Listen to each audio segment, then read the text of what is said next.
Hello guys, today's recipes వంకాయ ఉల్లికారం సింపుల్గా టేస్టీగా ఎలా చేసుకుందామో చూసేద్దాం రండి. ముందుగా కావాల్సిన పదార్థాలు వంకాయ, ఆనియన్, వెల్లుల్లి, కొత్తిమీర. ముందుగా మిక్సీ జార్ తీసుకొని అందులో ఆనియన్, వెల్లుల్లి, జీలకర్ర, తగినంత కారం, తగినంత సాల్ట్ వేసుకొని మెత్తగా గ్రైండ్ చేసుకొని పక్కన పెట్టండి. ఇప్పుడు వంకాయలు మిడిల్లో కట్ చేసుకొని ముందుగా పేస్ట్ చేసుకున్న ఉల్లికారం వంకాయలకు పట్టించి పక్కన పెట్టండి.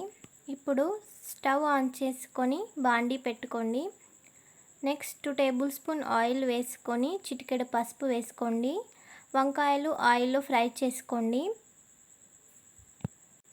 మిగిలిన ఉల్లికారం పేస్ట్ కూడా వేసుకోండి. వంకాయలు ఉడికాక కొత్తిమీరతో సర్వ్ చేసుకున్న అంతే టేస్టీ వంకాయ ఉల్లికారం రెడీ.